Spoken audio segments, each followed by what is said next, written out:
Allez, on va faire un peu de reconnaissance justement pour apprendre à faire du petit thé. C'est juste après. Alors santé les gars.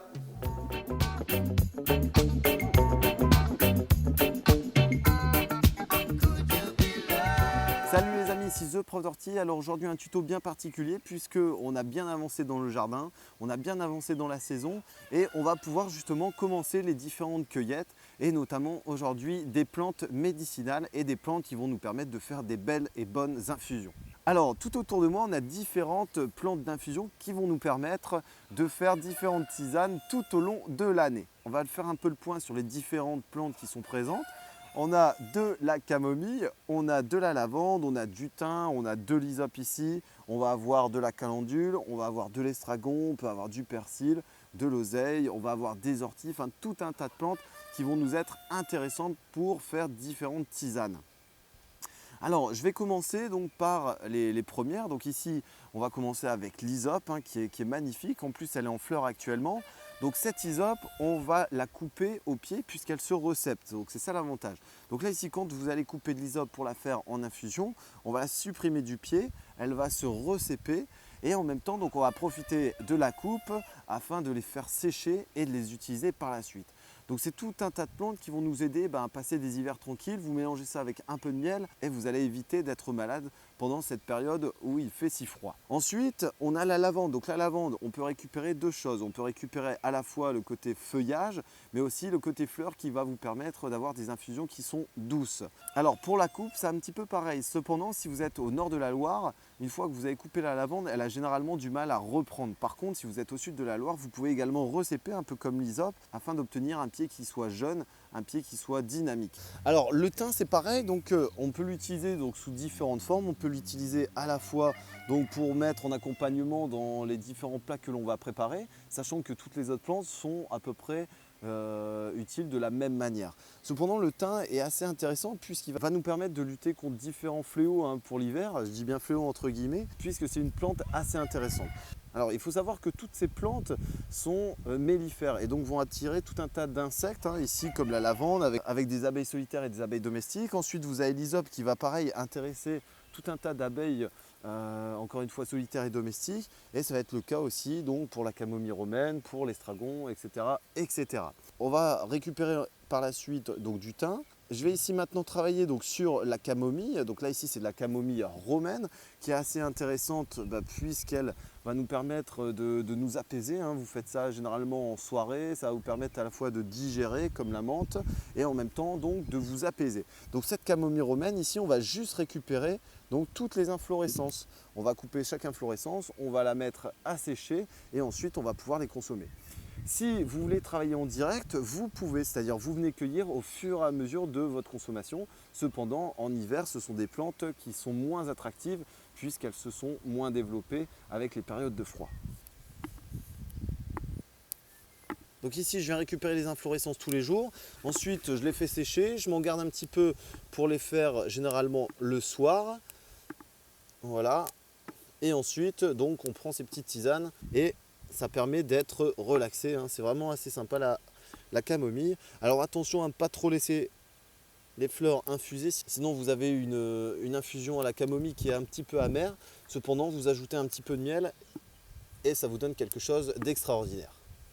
Alors je vais continuer avec les dernières qu'il y a ici. Voilà. Et ensuite, donc, on va ici récupérer le thym. Alors le thym, donc là ici c'est une vieille souche, mais qui est assez intéressante. Pareil, le thym, on va éviter de laisser plus de 10 minutes dans son infusion. On va généralement la travailler sous 4 à 7 minutes pour éviter d'avoir une infusion qui soit trop amère.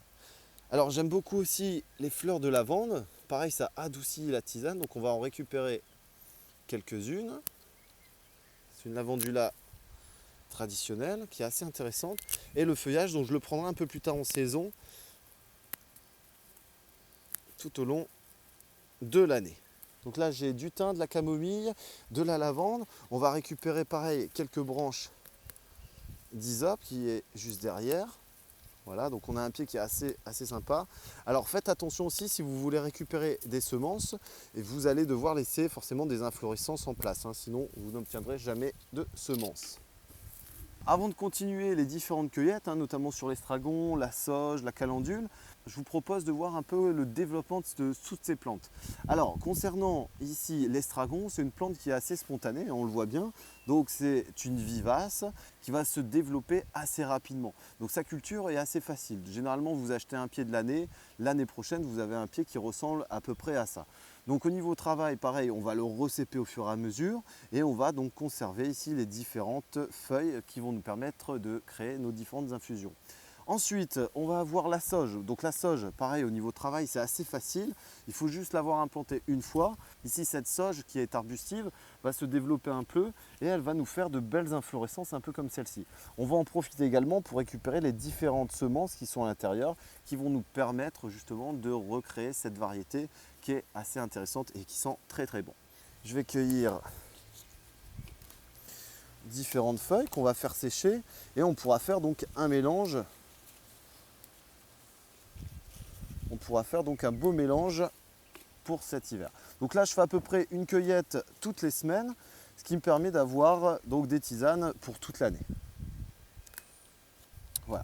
Juste derrière, alors vous ne pouvez pas le voir là pour l'instant, j'ai implanté une petite menthe marocaine qui est assez intéressante, pareil. Donc l'avantage de cette menthe, c'est qu'elle se développe très rapidement et donc on va pouvoir l'utiliser quasiment tous les soirs de manière non modérée.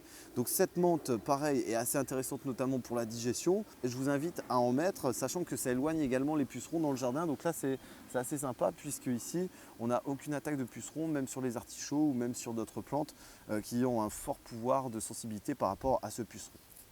Donc on va accueillir un peu de menthe également. Hop, hop. Alors juste devant la menthe, je vais avoir de la calendule. Donc là ici c'est une jeune calendule. On va récupérer pareil les inflorescences au fur et à mesure qu'on viendra sécher et ensuite on viendra récupérer essentiellement le cœur de notre calendule. Donc là ici les fleurs sont trop petites, on va laisser se développer. Ensuite en estragon, eh bien, écoutez, là on va faire la même chose, on va faire une coupe sur les parties hautes. Voilà. Et je continuerai donc après le travail. Je vous propose maintenant de travailler sur différentes autres plantes puisque quasiment toutes les plantes de notre jardin sont assez intéressantes. Donc là, on va aller voir la verveine, on va pouvoir voir également l'ortie, sachant que là, à cette saison, l'ortie est assez développée. Généralement, on va prendre les jeunes pousses d'ortie qui ne sont pas encore montées en fleurs. Alors, je vous parlais justement de verveine. Donc là, on a des beaux pieds de verveine. Alors, l'avantage justement de prélever sur des jeunes pieds comme ça, c'est que ça va les faire se ramifier. Donc là, ici, j'ai déjà prélevé quelques tiges. On voit des rejets qui apparaissent justement par rapport à notre coupe. Donc là, ici, on va prendre ça. Voilà. Alors, j'aime beaucoup la verveine. C'est pareil, quelque chose d'apaisant. Pour la digestion, ça aide pas mal. Sans compter toutes les propriétés antioxydantes et autres que nous apporte donc toute cette plante. Alors j'en plante tout le temps, soit par deux, soit par trois, afin de faire une rotation justement. Donc là, ici, ce pied-là, je vais le laisser se développer. Celui-ci, une fois que j'aurai coupé celui-là, on va laisser pareil faire cette rotation afin de permettre un développement et d'avoir tout le temps suffisamment de feuilles tout au long de la saison. Je vous parlais tout à l'heure de mine d'or. Ici, on a du cassis. Le cassis, c'est assez intéressant aussi. Donc, on va prélever quelques feuilles que l'on fera sécher à part et que l'on consommera donc cet hiver.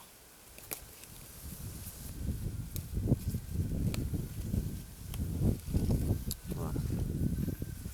Ça y est, donc l'eau est chaude. On va maintenant mettre un petit peu dans sa théière pour faire une petite infusion. Et je vais vous montrer également comment on va faire pour hacher. Ici, il n'y a rien de difficile. On va juste couper et faire un mélange de l'ensemble de nos plantes récoltées. Donc là, ici, c'est des plantes qui ont déjà été séchées. Ceux qu'on vient de faire sur la cueillette seront à couper d'ici quelques temps. Alors, deux méthodes s'offrent à vous. Soit vous le faites au ciseau, ou soit vous mettez carrément les feuilles à l'intérieur. Donc là, ici, pour l'utilisation que j'en aurai, je vais couper ici et hacher finement.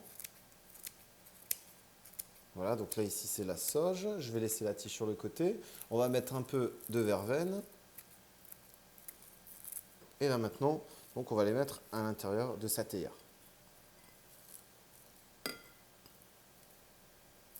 Maintenant, on va laisser infuser une dizaine de minutes et ensuite on va pouvoir préparer par la suite donc les autres infusions, soit en faisant de la sélection, c'est-à-dire en mettant les verveines à droite, les thym à gauche, etc. etc. Ça, c'est vous qui voyez. Ou alors, vous préparez tout en mélange comme je fais ici. Cependant, j'utilise les deux parce que à certains moments de l'année, si je vais avoir mal à la gorge, je vais utiliser telle ou telle plante.